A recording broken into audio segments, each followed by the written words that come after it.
segedelmünk és ünnepszentelésünk legyen Istentől, aki Atya, Fiú, Szentlélek, teljes szent háromság, egy örök, igaz Isten. Amen. Kegyelem néktek és békesség Istentől, a mi Atyánktól és a mi Urunk Jézus Krisztustól, aki adta önmagát a mi bűneinkért, hogy kiszabadítson minket egy jelenvaló gonosz világból. Az Istennek és a mi Atyánknak akarata szerint, akinek dicsőség örökkön örökké. Amen. A 229-es számú énekünket énekeljük. A 229-es számú énekünket a 229-es számú énekünk így kezdődik.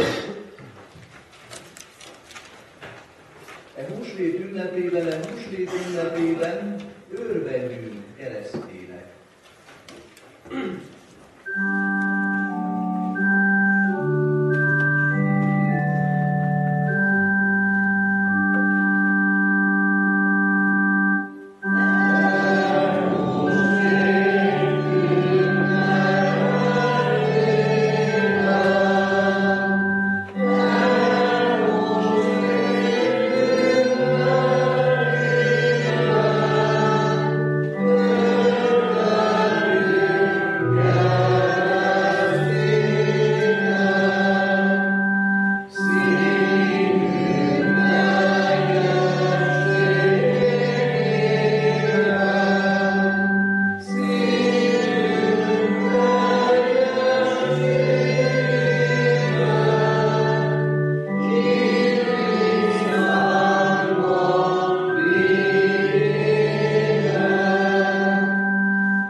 Istennek szent igéjét a Lukács evangélium a 24. fejezetének a 36-tól 49-ig terjedő verseiből olvasom.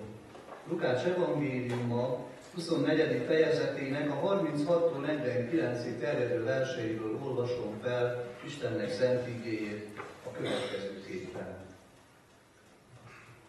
És mikor ezeket beszélik, megáll a maga Jézus ő közöttük, és mondanékik, békesség néktek.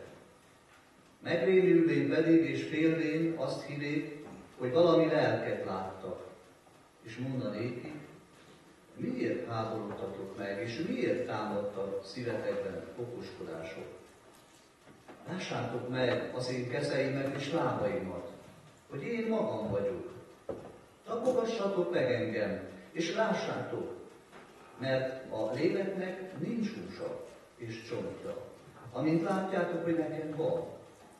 És ezeket mondván megmutatá nékik kezeit és lábait.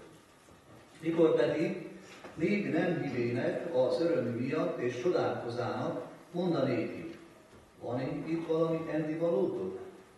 Ők pedig adának néki egy darab sült halat és valami répesmézet, melyeket elvett és előttük evég. És mondanékik, ezek azok a beszédek, amelyeket szóltam néktek, mikor még veletek voltam, hogy szükség beteljesedni mindazoknak, amik megírattak a Mózes törvényében, a prófétáknál és a zsoltárokban én felőlem. Akkor megnyilatkoztatá az ő elméiket, hogy értsék az írásokat. És mondanékik, így van megírva, és így kellett szenvedni a Krisztusnak, és feltámadni a halálból harmadnapon, és prédikáltatni az ő nevében a megtérésnek és a bűnök bocsánatának minden fogályok között, Jeruzsálemtől elkezdve. Ti vagytok pedig ezeknek bizonyságai. És íme, én elküldöm, tire jártok az én atyámnak ígéretét, ti pedig maradjatok Jeruzsálem városában, míg nem felruháztattok mennyei erővel. A kegyelem Istene tegye áldotta az ő igéjét, hogy Istennek beszéde az evangélium lakózzék bennünk gazdagon, és mi belőle és általa sok és áldott gyümölcsöt teremjünk az ő dicsőségére. Imádkozzunk! Úristen, örökkévaló és mindenható Atyánk, íme megkerültünk itt és a szentek egyességében, az angyalok és hitveszők lelkek társaságában, trónusod elé visszük áldozatunkat. Megvalljuk és megismerjük szent felséget előtt, hogy mi szerény bűnösök vagyunk. Bűnben fogantatva hajlandók minden rosszra, és soha meg nem szűnünk áthágni szent rendeléseidet. Mikor ezt cselekedjünk, igazságos ítéletekből romlást és kárhozatot vonunk magunkra. Mindazáltal, Uram, bánjuk, hogy téged megbotránkoztattunk, s kárhoztatjuk magunkat és bűneinket, igaz bűnbánattal kérve, hogy a te kegyelmed jöjjön segítségül mi nékünk. Alázattal kérünk, szerető, irgalmas Atyánk, hogy könyörülj rajtunk. Töröld el bűneinket, növeld és sokasíts meg rajtunk napról napra szent lelkek ajándékai, hogy igaz bűnbánatunk teremje a megtérés gyümölcseit, amelyek eltesette előtte. Vallást teszünk azért a te színed előtt, hogy egyszülött fiatban, ami Urunk Jézus Krisztusba vetjük egyedül, hitünket és reménységünket, bizonyosak révén afelől, hogy hitáltal részességé lehetünk a te benne kijelentett kegyelmednek, melyet adj meg nekünk itt és az örökké valóságban az ő meglévét. Amen. Bűneink megvallása és hitünkről való bizonyságtételünk után halljuk meg Isten kegyelmes válaszát az ő igéje által. Úgy szerette Isten ezt a világot, hogy az ő egyszülött fiát adta, hogyha valaki hisz ő benne, az el ne vesszen, hanem örök élete legyen. Amen.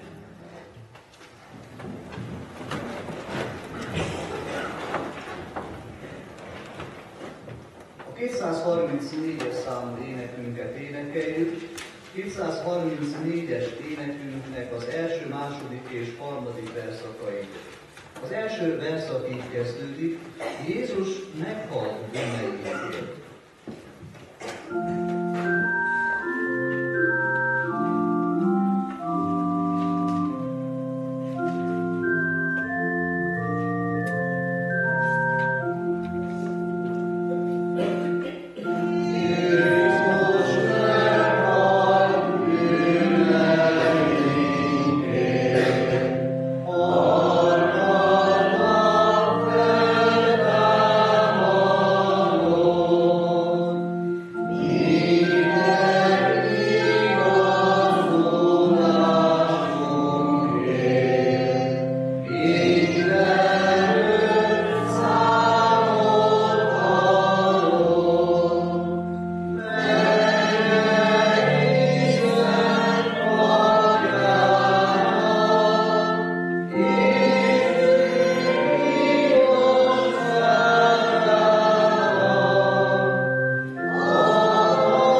Hallgassátok meg, kedves testvéreim, Istennek szent igéjét, ugyanúgy az írva található, a Máté írása szerint való Szent Evangélium 28. fejezetének az első 7 versében. Miképpen van megírva Istennek szent igéje, a Máté Evangélium a 28. fejezetének első versétől a 7. versig. Felolvasom Istennek szent igéjét, kérlek benneteket, hallgassátok meg alázatos szívvel. A szombat végén pedig a hét első napjára virradólag kiméne Mária Magdaléna és a másik Mária, hogy megnézzék a sírt. És íme nagy fölgindulás lett, mert az Úrnak angyala leszállván a mennyből, és oda menvén elhengeríti a követ a sírszájáról, és rejár üle arra. A tekintete pedig olyan volt, mint a villámlás, és a ruhája fehér, mint a hó. Az őrizők pedig tőle való féltükben megrettenének, és olyanokká lettek, mint a holtak. Az angyal pedig megszólalván mondta az asszonyoknak, ti ne féljetek, mert tudom, hogy a megfeszített Jézust keresitek. Nincsen itt, mert feltámadott, amint megmondotta volt. Gyertek, lássátok a helyet, ahol feküdt az Úr. És menjetek gyorsan, és mondjátok meg az ő tanítványainak, hogy feltámadott a halálból, és íme előttetek meg Galileába. Ott meglátjátok őt. Íme megmondottam néktek. Íme megmondottam néktek. Ez a felolvasó személy.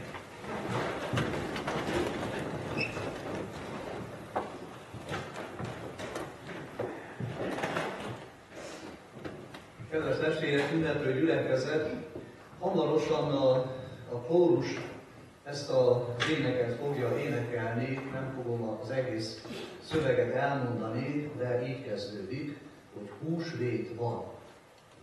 Nagy öröm, ünnepnap van. Hát majd hallgassátok ezt a kórus művet.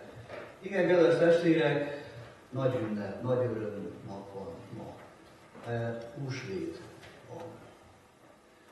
És a húsvét az a szombat után történt. És ezzel kezdi Máté az evangéliumát, hogy a szombat végén. Ami azt jelenti, hogy amikor a szombatnak vége lett. Ezt többféleképpen érthetjük, kedves testvérek, hogy vége lett a szombatnak.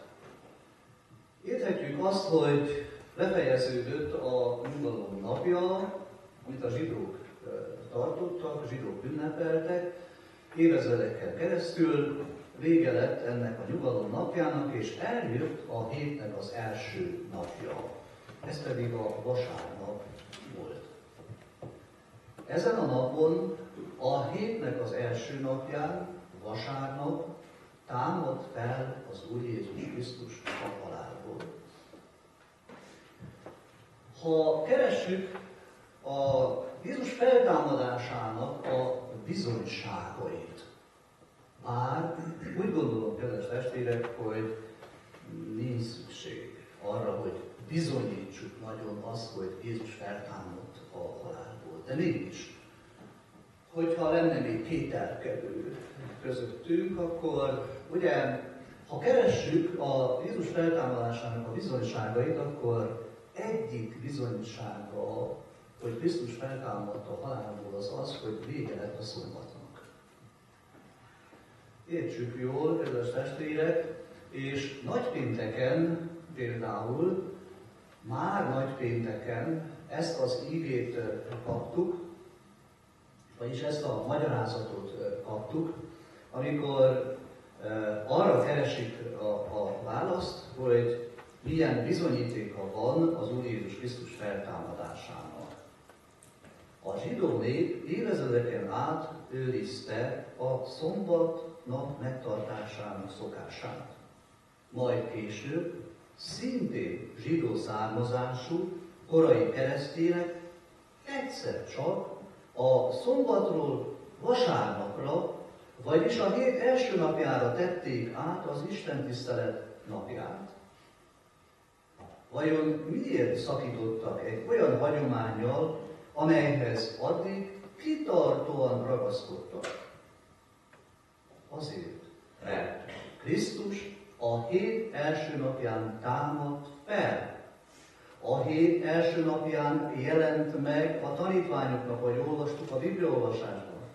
És a Szentlélek is a hét első napján töltetett ki az egyházon.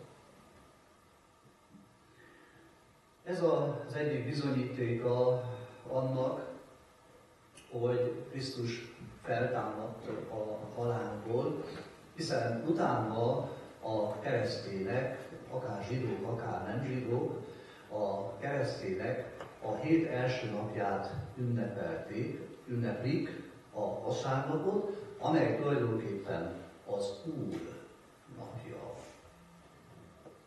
No de nem csak ez volt az Úr Jézus Krisztus feltámadásának a bizonyossága, hanem ezen kívül még nagyon sok bizonyosságát tudjuk megtalálni a Szentírásban a Krisztus feltámadásának. A Krisztus feltámadásának egy legnagyobb bizonyítéka az, kedves testvérek, hogy a sír üres. De nem akármilyen sír, hanem egy olyan sír, amelyikben azelőtt volt valaki. Márpedig nagyon jól tudjuk, hogy az a sír nem lehet üres, amelyikben már azelőtt volt valaki betéve, aki oda letemettek.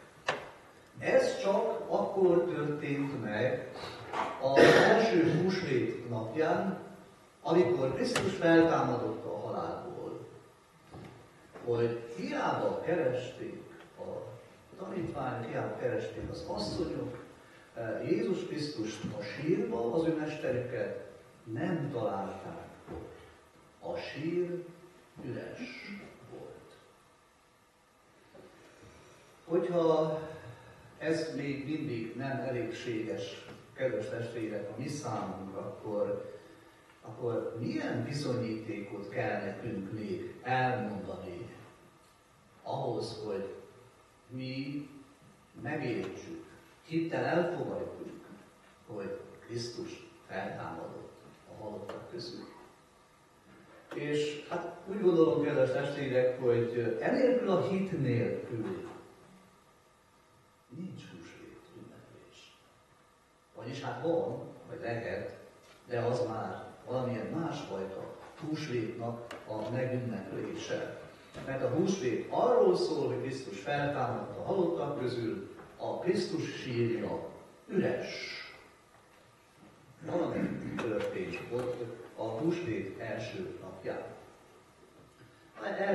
Ezekről a dolgokról számol be a húsvéti történet az evangéliumokban, hogy mi történt húsvét első napján.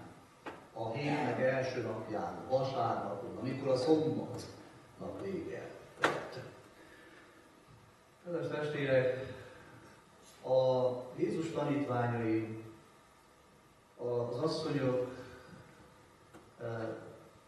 reményvesztettek voltak, féltek, nyugtalanok voltak, mert elveszítették legkedvesebb mesterüket.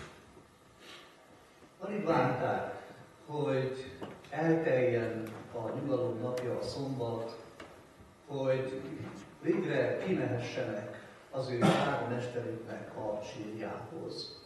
Hogy azt, amit nagypénteken a sietségben nem tudtak elvégezni a temetésén, azt tudják most elvégezni. És ezért is olvasunk arról az evangéliumokban, hogy az asszonyok korán reggel, alig jött fel a nap, vagy nem is jött fel a nap, hajnalban már igyekeztek kimenni a sírhoz. Igen, ezen túl akarták tenni magukat.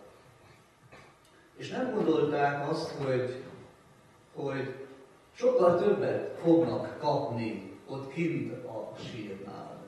Ők túl akarták tenni magukat azon, hogy végezzék el a Krisztus teste felett a feladatukat, azt, hogy megkenjék a Krisztus testét az ő halálára.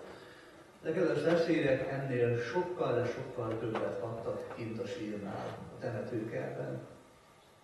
Mert amikor így reményvesztetten, félelemmel, kétségbeeséssel, nyugtalanul mentek ki a temetőkertben, ott egy üres sírt találtak.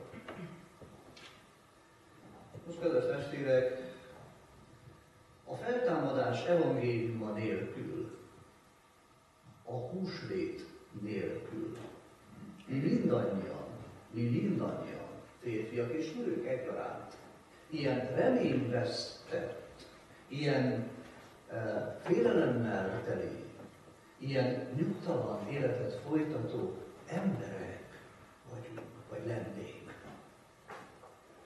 Nem találnánk a nyugalmunkat, nem találnánk a békességünket, nem találnánk a mi hitünknek a bizonyítékait. De íme, kedves testvérek, ezek az asszonyok megkapják ezeket a bizonyosságokat. És elmúlik az ő félelmük, elmúlik az ő nyugtalanságuk, elmúlik az ő reménytelenségük. Most, kedves testvérem, a korintusi levél jutott az eszembe, az 1 Korintus 15, amelyben az apostol arról beszél, hogy ha Krisztusról hirdettetik az, hogy a halottak közül feltámadt, akkor miért mondják közöttetek sokan azt, hogy nincsen feltámadás?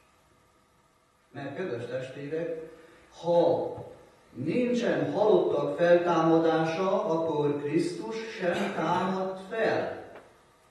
És mit mond?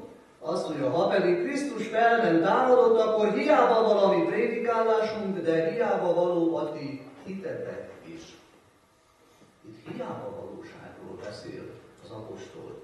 Akkor, amikor a korintusi gyülekezetben még mindig voltak olyanok, akik azt mondták, hogy az nem lehetséges, hogy Krisztus feltámadott a halottak közül.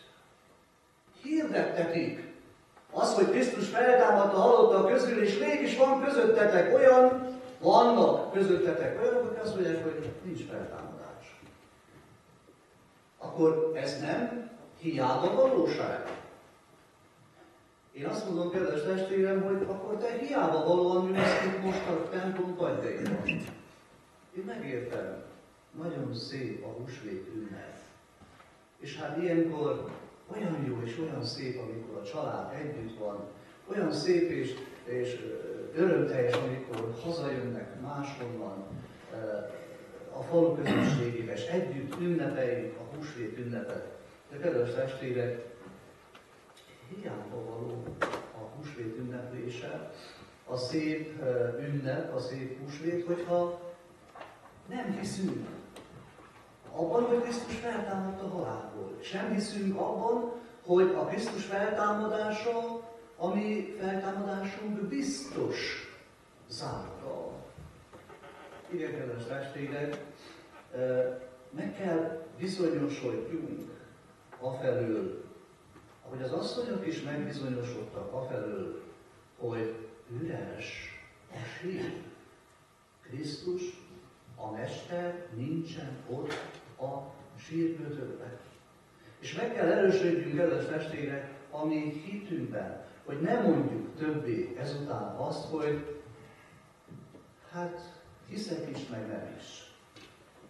Olyan kételkedve. Hiszem is, meg nem is, hogy van feltámadás. Esetleg az, hogy Krisztus feltámadt a halálból, azt elhiszem, de már azt, hogy én, hogy valaki egyáltalán fel fog támadni a halottak közül, akiket oda betemettünk a sírgödörbe, hogy azok feltámadnak, olyan nincsen.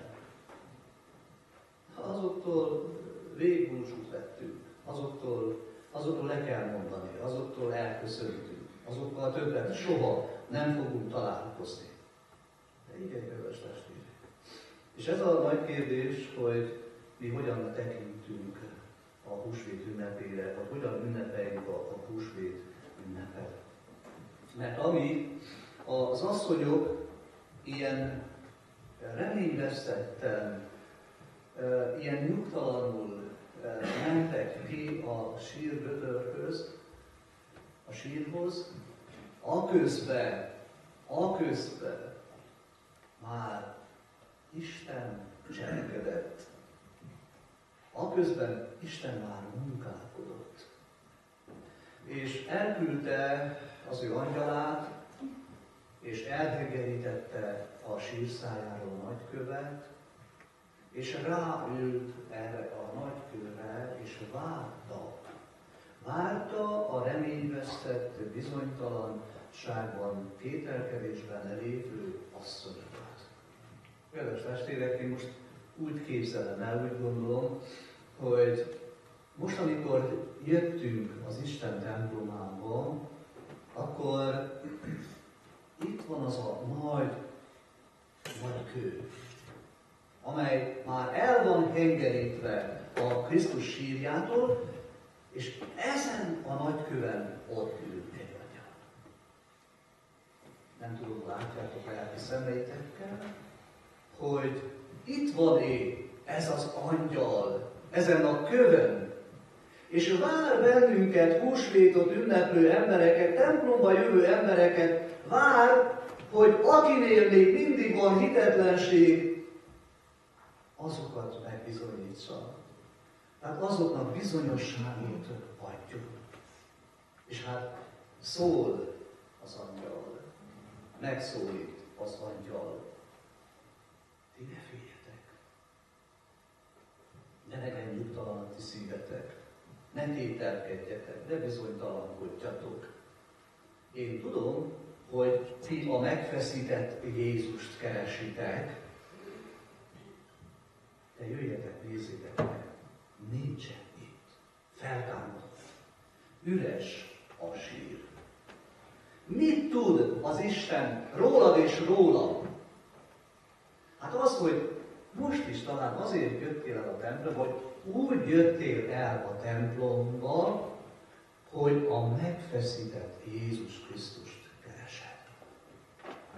A megfeszített. A meghalt Jézus Krisztust keresed. Vajon így jöttél ma a templomba? Húsvét első napján? Hogy a megfeszített és a meghalt Jézus Krisztust keresed? Vagy pedig azért jöttél a templomba, mert a húsvét van, és a feltámadás napja van, és én már nem a megfeszített és a meghalt Jézus Krisztust, az eltemetettet keresem, hanem én már a feltámadott Jézus Krisztust keresem. És éppen ezért gondolom, kedves testvérek, hogy ha még volna ilyen kételkedés bennünk, akkor itt van a nagy kő elhengerítve a sírszájáról, és ott van az angyal. És az angyal azt hirdeti, hogy én tudom azt, hogy te úgy jöttél most ide, hogy a megfeszítetted, a meghalt Jézust keresed. De gyere, győződjél meg, nézd meg, hogy Jézus él. Nincs itt, feltámadott a halottak közül. Milyen nagy öröm, kedves testvérek, az, hogy mi már 2000 esztendő után már nem a meghalt, megfeszített Jézus Krisztust kell keressük, hanem a feltámadott és élő Krisztust kell, hogy keressük. De egy gondolatán engedett így is. Mégpedig az a gondolat, az a kérdés, hogy vajon a te elvesztett szeretteidet, akiket eddig elveszítettél, te hogy látod őket? Hogy gondolsz rájuk? Persze tudjuk, szomorúan, kétségbe esetten, fájdalmasan, stb. De vajon úgy gondolsz-e a te elvesztett szeretteidre, mint élőkre? Mert a húsvét ezt hirdeti. hogy a halottak is feltámadnak. Hogy a halottak is élnek. Hát kedves testvérek, hogy gondolsz te kint a temetőkerbe a te szeretteidre, aki ott nyugszik a sírgödörben? Úgy, mint aki már meghalt? Úgy, mint aki már halott rég? Vagy pedig úgy gondolsz rá, hogy él az Isten országában. Mert kedves testvérek, az életet nem lehet eltemetni. Mit lehet eltemetni? A testet. A halottainkat eltemetjük, mert porból lettünk, porrá leszünk, ez a mi részünk. De kedves testvérek, az életet, a lelket nem lehet eltemetni. Eddig még egyetlen egy életet sem tudtak eltemetni. Eddig még egyetlen egy lelket sem tudtak eltemetni, mert mielőtt eltemetnék a testet, azelőtt az élet elszállt az Istenhez. Azelőtt a lélek visszamegy oda, ahonnan létezett, ahonnan jött, ahonnan kaptuk, és ezt pedig Istentől kaptuk, a lelket. Van nekünk egy testünk, amely naponta romlik, és egyszer elromlik teljesen, és egyszer vége lesz teljesen a mi életünknek. De kedves testvérek, marad a lélek. Hiszel-e a feltámadásban? Hiszel-e az örök életben? Ezt a kérdést tehetjük fel húsvét első napján. És te mondod saját szájaddal, a hitvallásban, hogy hiszek a test feltámadásában és az örök életben. Akkor miért mondod, ha nem hiszel? Miért mondod? Akkor hagyd ki. Ha nem hiszel a test feltámadásában, és nem hiszel az örök életben, akkor nem mondjad. De ha hiszel, akkor hittel és reménységgel, és örömmel, és felszabadultan mondjad, hiszek, Uram, a feltámadásban, hiszek a testem feltámadásában, és hiszek az örök életben. Kedves testvérek, alapigénk egy különös elmozdulásról, egy különös kimozdulásról számol be.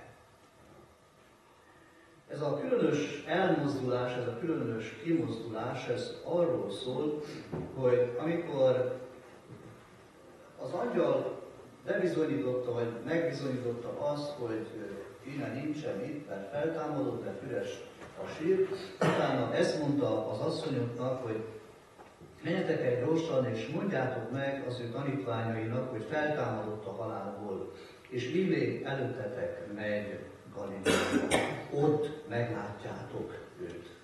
Ugye ezzel zárult a mai ige felolvasásunk. Egy különleges kimozdulás, egy különleges megmozdulás, kedves testvérek, amelyre rettenetesen nagy szükségünk van. Kimozdulni ebből a tehetetlenségből, ebből a megfásultságból. Hogy kimozdulni ebből a vallásos keresztényi mi voltunkból. Egy kicsit elmozdulni valamerre, valamilyen irányba. És ez a kimozdulás és elmozdulás, ez megtörténhet egy áldott húsvéti ünneplés után.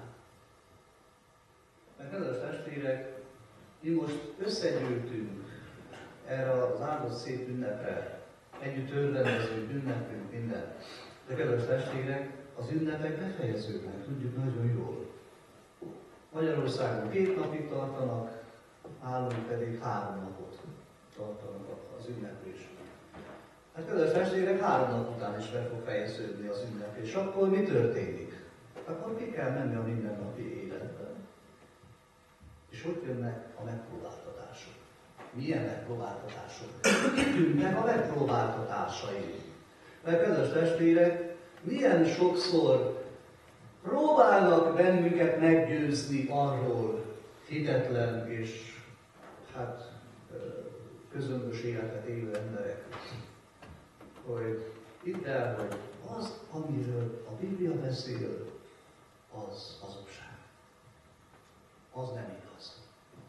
És hogy legfőképpen az, hogy a Krisztus feltámadt a halálból, megpróbálnak meggyőzni bennünket arról, hogy ilyen bolondságokat ne higgyétek el. Modern, 21. századot élő ember, ilyesmi nem hihet el. És kedves testvérek, milyen jó volna, hogyha mi kimozdulva ebből az ünneplésből és meggyőződve arról, hogy Krisztus feltámadt, el nem tudunk mondani. Hogy amit te mondasz, az hülyeség. Nem amit én mondom. Az hülyeség. Amiről te beszélsz, hogy a Biblia hazudik. Hogy mondd el neki azt, hogy én meggyőződtem arról, hogy Krisztus feltámadt a halálból. És én meg vagyok győződve arról, hogy az életet nem lehet eltemetni. Én meg vagyok győződve arról, hogy én is fel fogok támadni a halálból.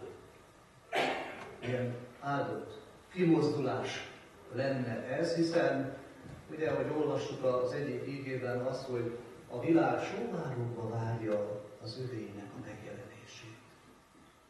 Tehát a világban van egy olyan óhaj, hogy jöjjenek a keresztények, és mondják el nekünk azt, hogy valóban igaz, amiről a Biblia beszél. Vajon van-e ilyen kimozdulás? És azt is elmondja ez az angyal, hogy menjetek, mondjátok meg a tanítványoknak, hogy előttetek megyek Galileába. És ott megláttuk őket. Hát, kedves testvérek, a Galilea tartománya a legszegényebb, legelhagyatottabb tartománya volt Izraelnek. És lenézettek voltak ott az emberek. Jeruzsálemiek benézték a Galileát. Ezért is mondták azt, hogy Názáretből származhat-e valami jó. Hát Jézus Krisztus Názáretben nőtt fel. Ott tanulta a Szentírást. És kedves testvérek, ide, Galileába, ennek a legszegényebb vidéknek a tartományába megy Jézus előttük, hogy ott meglássák őt. Hát kedves testvérek, hogyha ezt próbáljuk lefordítani egy picit, hogy mit jelent, hogy menni Galileába, és hogy Jézus oda vezet bennünket, vagy ott vezet bennünket Galileában. Hát kedves testvérek, Galilea egy olyan hely, ahol nem volt könnyű a megélhetés, ahol sokat kellett dolgozni ahhoz, hogy a mindennapit megkeresse az ember. És kedves testvérek, ez manapság is így van. És higgyük el, hogy a galileai tartományba élünk mi most, jelképesen mondva. Igen, kedves testvérek, nem könnyű az élet. Nem könnyű az élet Galileáján átmenni, meg kell küzdeni az életben. Sokat kell küzdeni, sokat kell harcolni ahhoz, hogy az ember a mindennapját meg tudja keresni. De mit ígér Jézus Krisztus? A feltámadott és élő Úr. Azt mondja, hogy előttetek megyek Galileába. Ez azt jelenti, kedves testvérek, hogy az élet körülményei, nehézségei, megpróbáltatásai között a feltámadott Úr Jézus Krisztus előttünk megy. Előttünk megy. Tehát ott van mindenhol az Úr Jézus Krisztus. A te, az én megpróbáltatásainkban, a te, az én életem küzdelmeiben. Ott van az Úr Jézus Krisztus. Ezért azt mondja az Atya, ne féljetek. Ne féljetek. Még a Galileától se féljetek, a galileai tartománytól se féljetek. És ne féljetek attól, ami ezután is következik. Mert nekünk élő Krisztusunk van, aki előttünk megy és vezet bennünket. végül, kedves testvérek, nemrég olvastam, vagy hallottam azt, hogy milyen egy nyáj. Egy jó nyáj. Azt mondja róla, egy jó nyáj gyámoltalan. Talán vannak itt közöttünk olyanok, akik tudják, hogy mit jelent ez. Ez azt jelenti, kedves testvérek, hogy vezető nélkül, pásztor nélkül nem tudják magukat megvédeni a vadállatoktól. A nyáj olyan gyámoltalan, hogy nem tudja, hogy hova kell neki mennie. Ezért mondja az Úr Jézus Krisztus, én vagyok a jó pásztor, aki titeket vezetlek. Hogy füves legelőkbe vezetlek titeket, vizes helyekre vezetlek titeket. Legyen mit egyetek, legyen mit igyatok. Ezek a legfontosabb dolgok. Hát kedves testvérek, minket vezet a jó pásztor, az élő Krisztus. Ezért énekelhetjük azt, vezess Jézusunk, veled indulunk, küzdelemre hív az élet. Amen. Válaszoljunk az ige hirdetésére a 232-es számú énekünket. A 232-es énekünket énekeljük, amely itt kezdődik, győzelmetlen férfi feltámadott. Yeah.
győzelmet kapiló, feltámadott. Énekeljük most is ezen az alkalmon, és köszönjük, hogy ennek a mi énekünk, győzelmes énekünknek megvan az alapja, a bizonyítéka, hiszen valóban üres a sír. És ez ad nekünk reménységet, bizonyosságot, hogy a mi sírunk is üres lesz egyszer.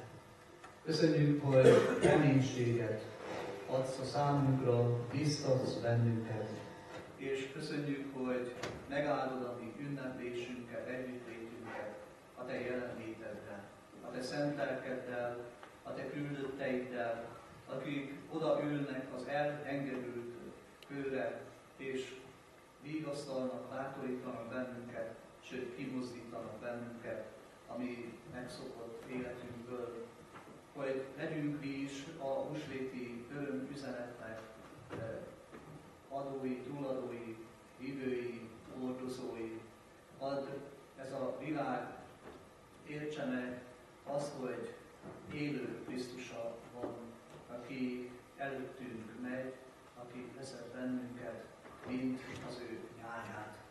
Urunk, fogjad a mi kezünket, és így vezess bennünket, most is, ezen az alkalmon is, vagy békességet, vagy nyugalmat a mi szívünkben, és vezess bennünket el az urasztalánkhoz, hogy méltó vendégei lehessünk a Te szent javainknak. És vezess bennünket utána is kézenfogva a mindennapi életben, a hétköznapokban is. Áld meg így együttlétünket, örvendezésünket, vagy igazságot, vagy békességet mindannyiunk szívébe. Amen. Bizalommal tárjátok fel szíveteket, Isten előtt csendesedjünk el, és magunkban imádkozzunk.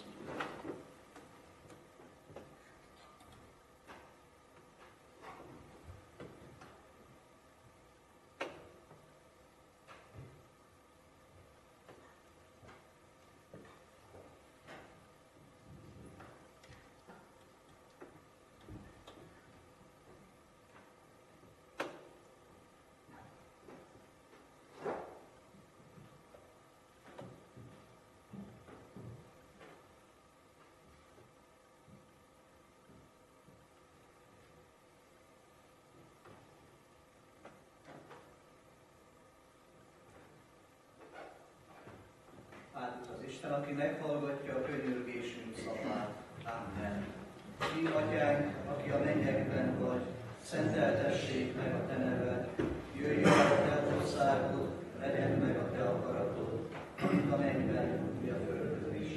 Minden napi kenyerünket add meg nékünk ma, és bocsáss meg vétkeinket, miképpen mi is megbocsátunk az ellenünk vétkezőknek, és ne vigy minket kísértésre, de szabadíts meg a gonosztól, mert tiéd az ország, a hatalom és a dicsőség mindörökké. Amen.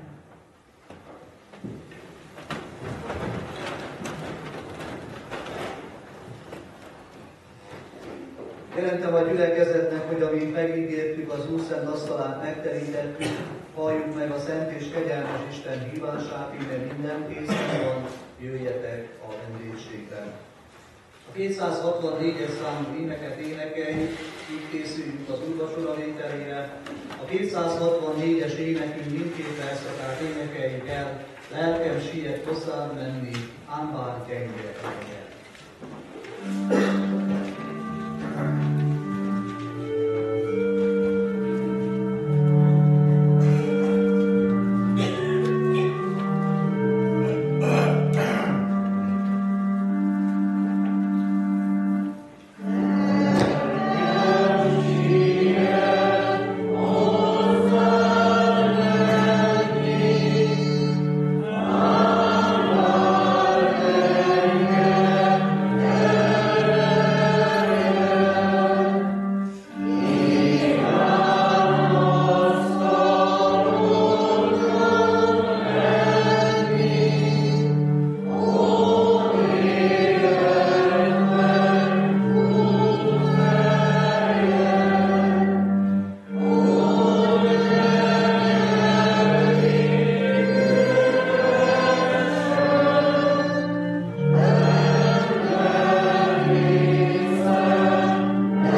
a mi Úr Jézus Krisztus az Úri Szent Vacsorát, megírta ezt az első 3 evangélista is, de legteljesebben Pál apostol Korintusbeli gyülekezetnek írott első levele 11. részének 23 és következő verseiben a következőképpen.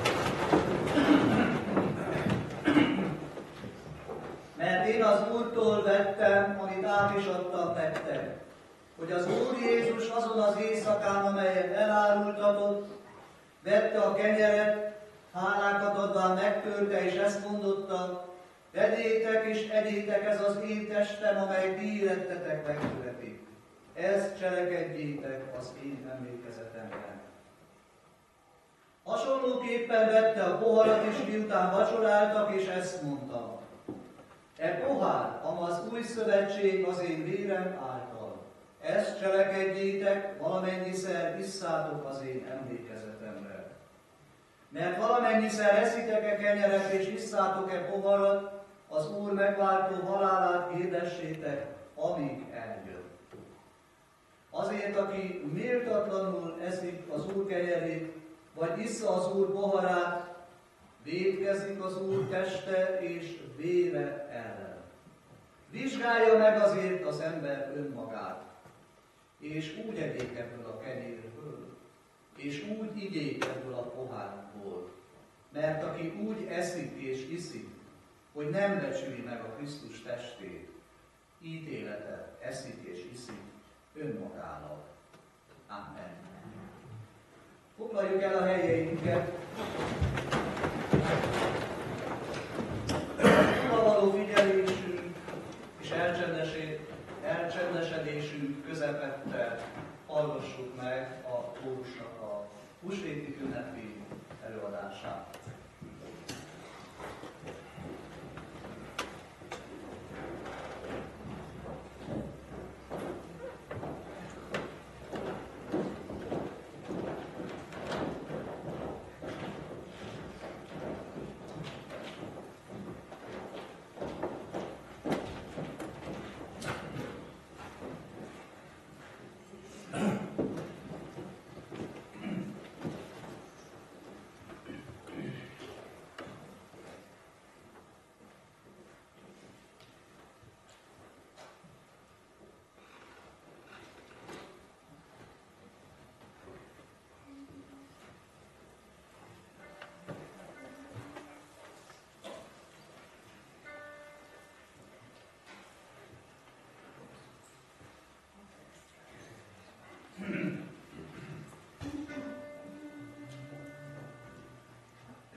emésztő, roskadozó gyászban.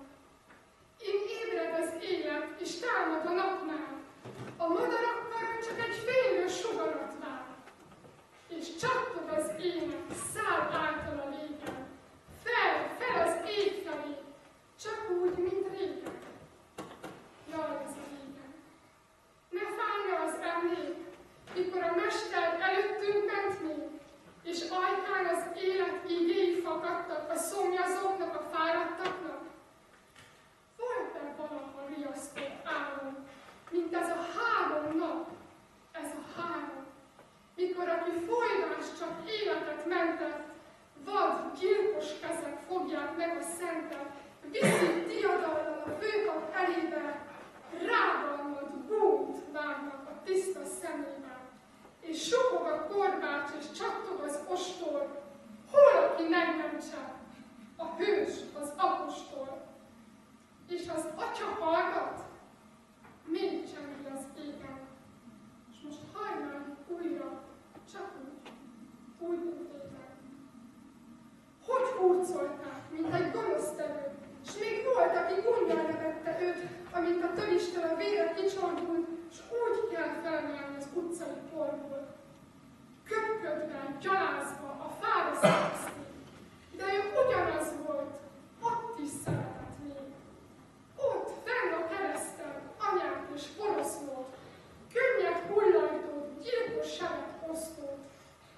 Ó, jaj, a halálig mindig szeretett. Viszik az illatozó kenetet, és sírva sietnek a sír felé 3-an, nagypénteki gyásszal, húsvéti sugárban. Hogy látták szemükben keserű könnyekkel, milyen csodálatos az a reggel. A pálmafák 2 szegélyén az útnak, súgva, búgva valami titkot tudnak. A virágok átharmadt könnyeken már látják felragadni fényesen az élet napját. És azt hirdeti minden. A sírban nincsen. A sírban nincsen. Ők mégis mennek. Gyászolva, sírva. Betekinteni egy üres sírba, az angyal előtt döbbenve megállani, feltámadott élő mesterre találni. Húsvétkor, ha nincs húsvéti szíved, a nagypéntekit vedd és vigyed. Könnyesen, aggódon, húsod, amint van, és keresd a Krisztust, keresd a sírban. Nem, úgysem fogod megtalálni ottan. Eléd fog állni, feltámadottan.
Vizsgáljuk meg a mi lelkiismeretünket a szent és kegyelmes Isten színe előtt. Vegyük számba csendben vétkeinket, és kérjük Isten, hogy bocsássa meg azokat. Imacsend következik.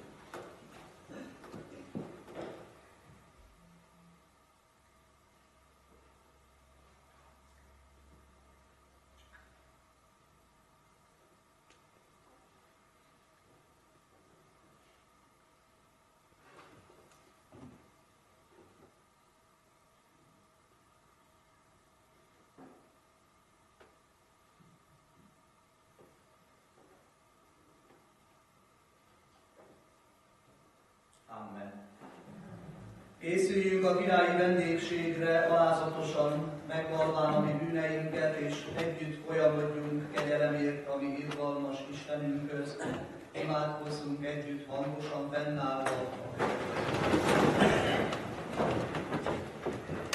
Tiszta szívet teremts bennem, ó Isten, és az erős lelket újítsd meg bennem.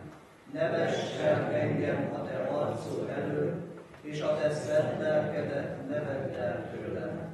Add vissza nekem a te szabadításodnak örömét, és engedelmesség lelkével támogass engem. Amen. Vallást tettünk a mi bűneinkről, tegyünk vallást a mi hitünkről is, elmondván az egyetemes keresztény egyház hitvallását.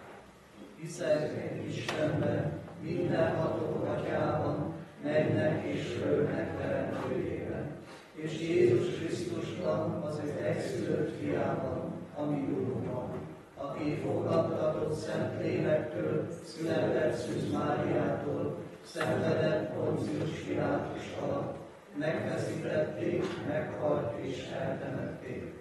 Talán a poklokra, harmadnapon feltámadt a halottak közül, felment a mennybe, ott ül a mindenható Atya Isten jobbján, onnan jön el ítélni élőket és holtakat. Hiszek Szent Lélekben, hiszem az egyetemes keresztény anyaszent egyházat, a szentek közösségét, a bűnök bocsánatát, a test feltámadását és az örök életet. Amen. Hitvallástételünk alapján kérdezem még tőletek, hiszitek-e, hogy az Istentől igazságban, szentségben és ártatlanságban teremtett ember bűnesete folytán ti magatok is bűnösök vagytok, ti saját erőtökből Isten ítélőszék előtt meg nem állhattok, sőt büntetést, halált és kárhozatot érdemeltek. Hiszitek-e, valljátok-e ezt? Hiszitek-e, hogy Isten a bűnös emberen megkönyörült, Szent Fiát, az Úr Jézus Krisztust megváltásunkra testben elbocsátotta, kinek egyszeri és tökéletes áldozatával a bűnnek hatalmát és a kárhozatnak erejét elvette, titeket ingyen kegyelemből megváltott, és bűneiteket ő élette megbocsátja. Hiszitek-e, valljátok-e ezt? Hiszitek-e, hogy Isten, aki feltámasztotta az Úr Jézus Krisztust, általa minket is feltámaszt a halálból, és a földi élet után nekünk örök életet ajándékoz. Hiszitek-e, valljátok-e ezt? Ígéritek-e, fogadjátok-e, hogy ti e kegyelemért, hálából életeteket az Úrnak szentelitek, és már egy jelen való világban, mint az ő megváltottai, az ő dicsőségére éltek. Ígéritek-e, fogadjátok-e ezt? Én is mindezeket veletek együtt hiszem és vallom, ígérem és fogadom. Most azért, mint az én Uramnak, a Jézus Krisztusnak méltatlan bár, de elhívott és hivatalos szolgája, hirdetem néktek a ti bűneiteknek a bocsánatját és az örök életet, melyért megáld a mi Urunk Istenünk ingyen való kegyelméből, az ő Szent Fiának érdeméért. Amen. Foglaljuk el a helyeinket. Most pedig, akik magatokat díszítendőképpen előkészítettétek, járjatok a szent asztalhoz alázatos szívvel és szép rendben. 262-es éneket énekli a gyülekezet az úrvacsoraosztás alatt, megterítve áll előttünk a szeretet asztal. Úrvacsoraosztás menetel a régi megszokott formában történik, vagyis kiállásos formában. Először a férfiak, utána pedig a nők vesznek úrvacsorást. Áldott úrvacsorázást kívánunk mindenkinek. Oh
testvéreim, ime így szerezte a mi Urunk Jézus Krisztus az Úri Szent Vacsorát, így éltek vele az apostolok, a reformátorok, hitvalló őseink, és így éltünk vele Istennek kegyelméből ezen a húsvét ünnepén most mi is.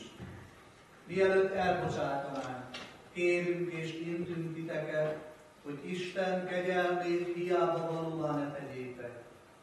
Ne uralkodjék többé bennetek a bűn, sőt, viseljétek magatokat keresztényi hivatásotokhoz méltóan, hogy semmi titeket meg ne foszthasson Istennek ama szeretetétől, amelyet kijelentett és megbizonyított a Jézus Krisztusban. Legyetek, mint az ő szentjei és szerettei, könyörületesek. Öltözzétek fel a jóságot, az alázatosságot, szerítséget, béketűrést. Szenvedjétek el egymást. És ha egymással valami panaszotok van, bocsássatok meg egymásnak, amint Jézus is megbocsátott nektek.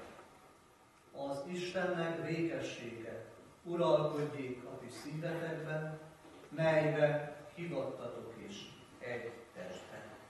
Amen. Most mielőtt megtérnénk hajlékainkba, emeljük fel szívünket, adjunk hálát Istennek, imádkozván a következőt.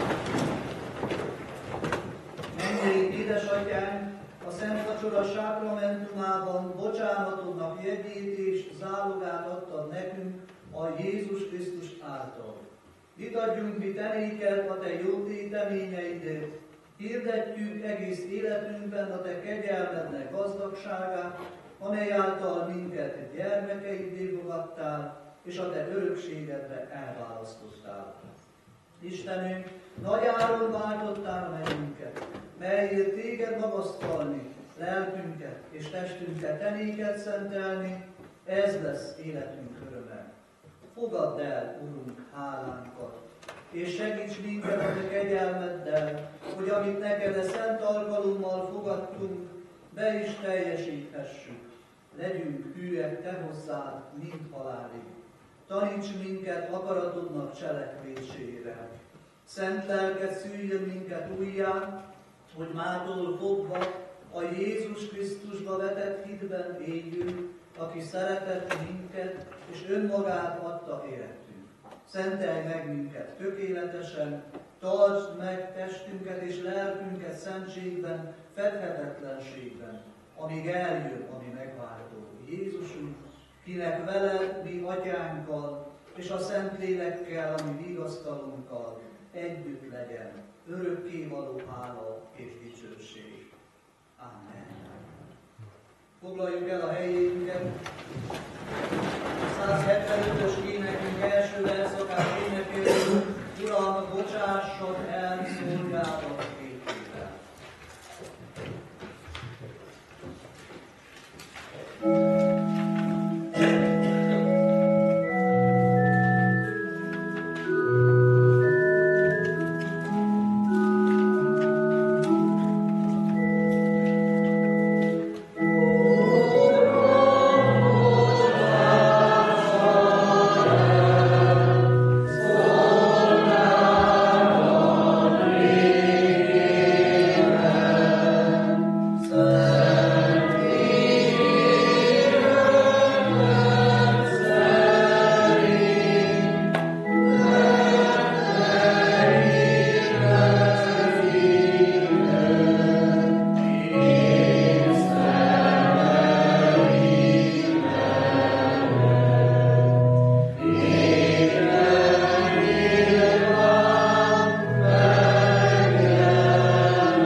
Isten iránti hálával terítették meg húsvét ünnepére az úrasztalát. Hálát adok Istennek azért, hogy megtartotta és megáldotta életüket.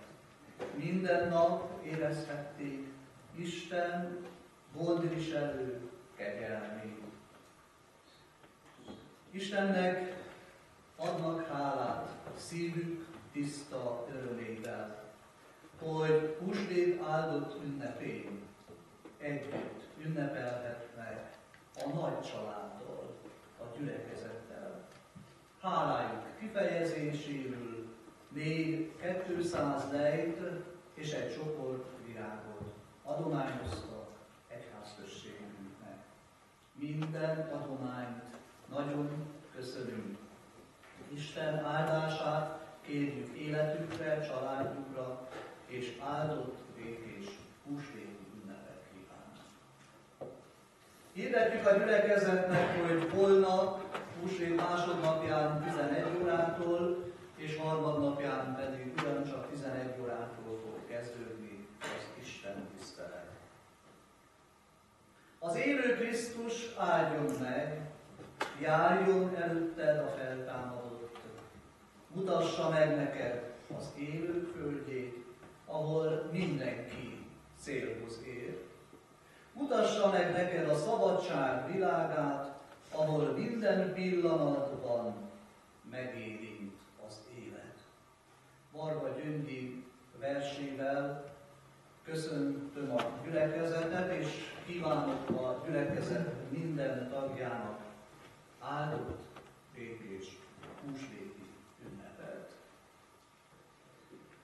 Áldásra várva a 346-os dicséretünket, nemzeti imánkat énekeljénkkel fennállva Isten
minden kegyelemnek Istene, aki az ő örök dicsőségére hívott el minket a Krisztusban. Ő maga tegyen titeket tökéletesekké, erősekké, szilárdakká és álhatatosakká. Ővé a dicsőség és a hatalom mindörökké.